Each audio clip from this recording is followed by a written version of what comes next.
Welcome to Just Some Guy Trading with 2021 World Champion Trader Kevin McCormick. This is my outlook for the week of January 16th. In this episode, we'll cover the S&P 500, gold and silver, the US dollar, and soybean meal. As I've indicated here, we did a special deep dive video into the gold and silver trade because there is so much information to share.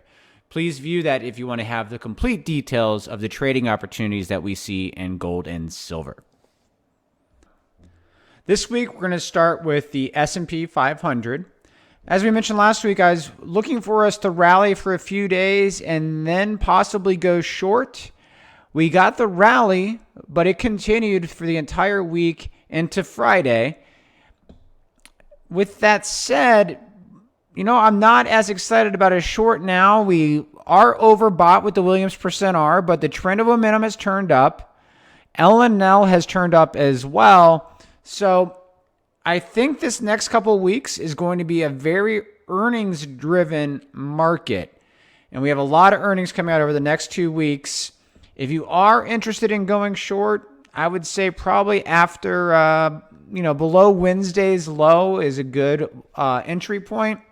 But I'm not in love with any trades with the S&P 500 right now. I'd kind of like to see how the next couple weeks work out. All right, here we have the chart of soybean meal up with the DeMark combo and sequential indicators. In addition to these indicators, we are currently in a commercial extreme selling position in soybean meal. So while we've had this rally, the commercials have been selling into it, and they usually drive the market in these commodities. You'll see last week we did get our sequential 13, and right now we're sitting on a combo 10 with a perfected 9 on Thursday. So I have a feeling we'll probably have a few more days up. Hopefully this week we'll be able to complete that combo 13. And at that point, I think it's a good point for us to start looking for sell signals in soybean meal. With that said, let's jump into the gold and silver and dollar charts with the DeMark indicators. Okay, now I've pulled up the gold daily chart on symbolic using the DeMark indicators. The blue vertical lines are the dates that we had the readings that we just showed with the Williams indicators of the extreme readings in the sentiment index. And you'll see right now, currently, as we discussed last week, we hit 113, then our second 13, and had a 9 sell setup all in this last week. And you'll see here the last time we had this happen with the sentiment index and those other indicators indicating sells, we also had a 13 sell here, major decline in gold, 13 here, top in gold, and over here on this 9 sell, we had the same setup and we had a major decline in gold.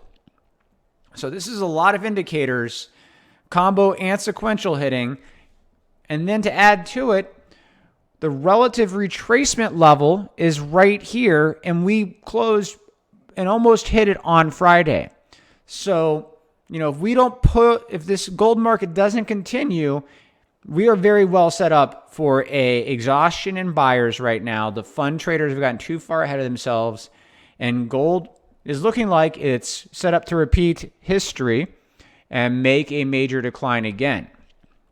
But as I mentioned in the opening, there's a few more things out there going on other than just the gold setup.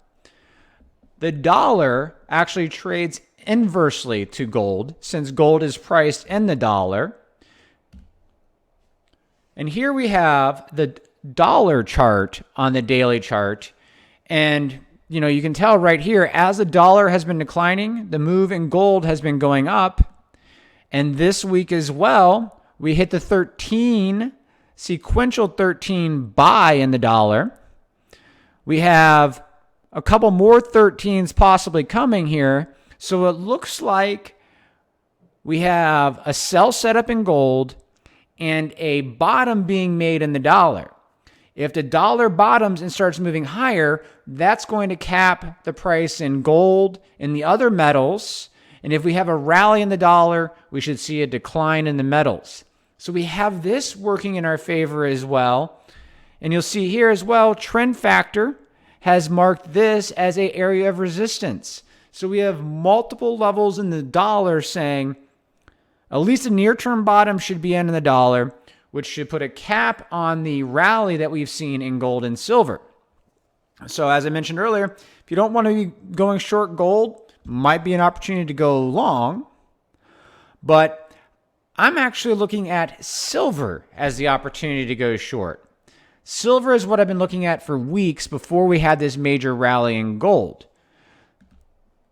And so here I'm pulling up the silver chart. And you'll see on this chart, we also hit a 13 sell this week in silver. We have a combo 11 right now. So if we get a couple more days higher in silver, we'll get the combo 13 as well, marking a possible buyer exhaustion in silver. But the main reason why I'm more interested in the silver opposed to gold as my short is we've been in this area of consolidation for a while in silver right now, whereas gold has been going straight up is one of the reasons. So I think if we get just a couple more days up in gold and silver this week, definitely confirming a short. And, you know, these 13s may be new to you guys out there. There's a lot of different ways to trade them. How I look at it is I like to see price get down below the day of the 13. There's plenty of books about the DeMark indicators. They call it a 12 bar metric where they look for a price reversal in approximately 12 bars. I'm going to end on one more chart of silver. Today is going to be on the silver daily chart. On this chart, I have the Williams percent R with the trend of momentum. And down here, I have the Williams L&L indicator. I'm not going to get into the differences between gold and the dollar right now, but this right here with the L&L moving down is the exact opposite of gold. And we actually have a sell signal with this move back up into the momentum for the last 2 days. And Williams percent R is overbought in silver. And we have a naked close up here. And we're about to probably break this area of resistance here. So these are multiple reasons why I'm actually going to probably be looking to short silver instead of gold in the coming weeks. But for your traders out there, I think it's a great opportunity to keep your eyes open depending on your trading systems to look for shorts in gold and silver and possible buys in the dollar. If you've enjoyed my content in this outlook, please subscribe and like to this video to get more great information like this. Thank you.